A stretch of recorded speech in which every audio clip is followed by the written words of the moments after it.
Back to my YouTube channel. तो दोस्तों आज हम बात करेंगे कि अगर सबस्टेशन में हमको टेस्टिंग करना है और शटडाउन हमने लिया हुआ है तो उसमें प्रिपरेशन हमको क्या करनी है।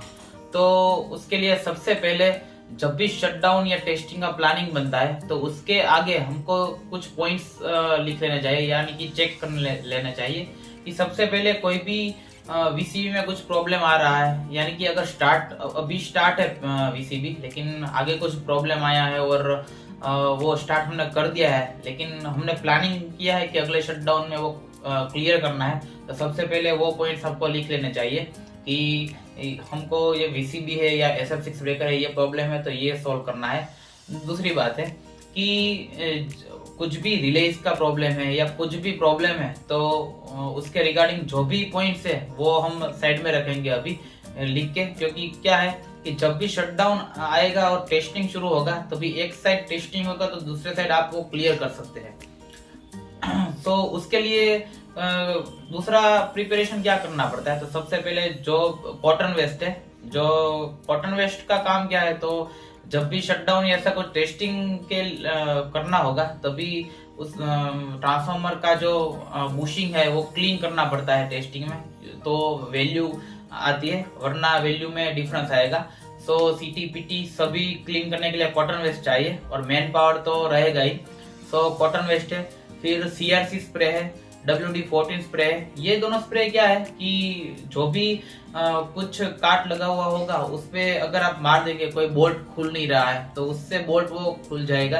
तो CRC स्प्रे और WD-14 का स्प्रे का यूज ऐसे होता है। क्या है कि 66 kV साइड जब भी टेस्टिंग शुरू होगा तभी क्या है कि वो ओपन में होता है 66 kV, तो उसके इंस्ट्रूमेंट का उसमें कुछ प्रॉब्लम नहीं रहता है, यानी कि जो छिपकली या रेट है उसका।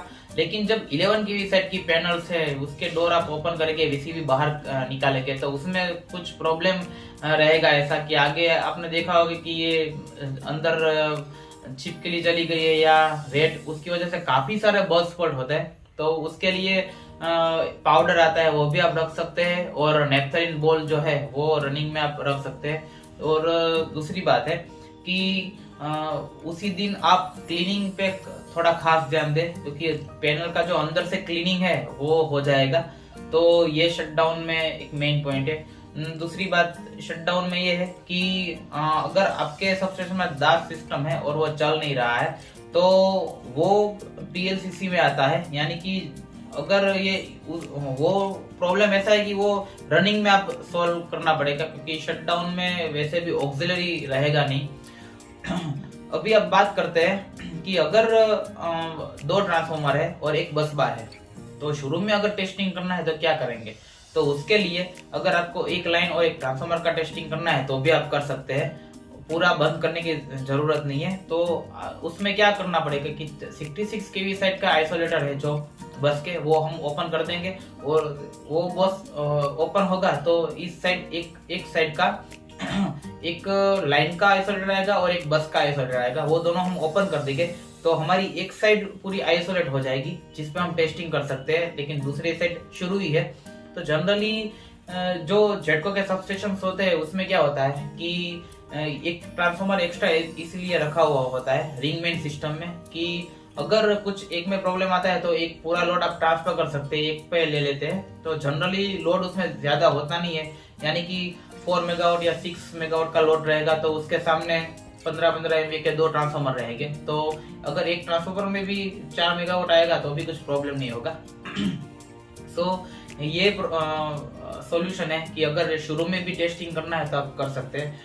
तो दोस्तों अभी टेस्टिंग में क्या करना है, उसके कौन सी टेस्टिंग आता है तो उसका वीडियो हम अलग से बनाएंगे। ट्रांसफार्मर में काफी सारे टेस्टिंग आते हैं, DGA टेस्टिंग है और काफी सारे हैं जिसको डिसॉल्व गैस एनालिसिस टेस्ट कहते हैं। उसमें क्या है, ऑयल आपको निकालना होता है और वो टेस्टिंग के लिए भेजना होता है, और बाकी सारे जो वाइंडिंग टेस्ट और वो सब है उसका अलग हम वीडियो बनाएंगे।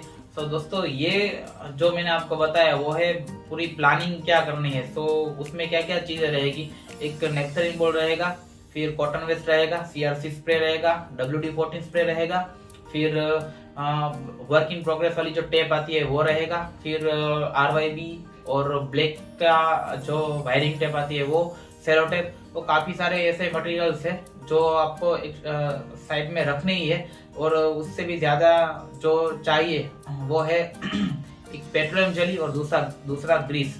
तो दोस्तों ग्रीस का यूज वहां पे ज्यादा होगा कि अगर सबस्टेशन पे जो ऐसे एरिया में है जहाँ पे मिट्टी ज्यादा उड़ रही है, तो क्या है आइसोलेटर का जो कॉन्टेक्ट है वो जाम हो गए होंगे। तो जब आप ओपन करेंगे तो वो क्लीन करके कार्ड पेपर से क्लीन कर लेना है और फिर उसमें आपको ग्रीस लगा लेना है। तो उसकी वजह से क्या वो फ्रीली कॉन्टेक्ट मूव करेगी, इसके लिए दिक्कत भी नहीं रहेगी आइसोलेटर ओपन और क्लोज करने में। फिर पेट्रोलियम जेली का यूज वहां पे करना है कि आइसोलेटर के जो आसपास के कॉन्टेक्ट रहेंगे उसमें पेट्रोलियम जेली लगाना है, वहां पे ग्रीस नहीं लगाना है। और दूसरी बात VCB का जो कॉन्टेक्ट रहेगा, टोटल 6 कॉन्टेक्ट रहेंगे, उस 6 कॉन्टेक्ट क्लीन करके वहां पर भी पेट्रोलियम जेली ही लगानी है। तो दोस्तों this is the basic information if we planning the testing of substation. So what are the preparation we do? So दोस्तों अगर आपको ये वीडियो अच्छा लगता है तो लाइक कीजिए, शेयर कीजिए और सब्सक्राइब कीजिए। Thank you.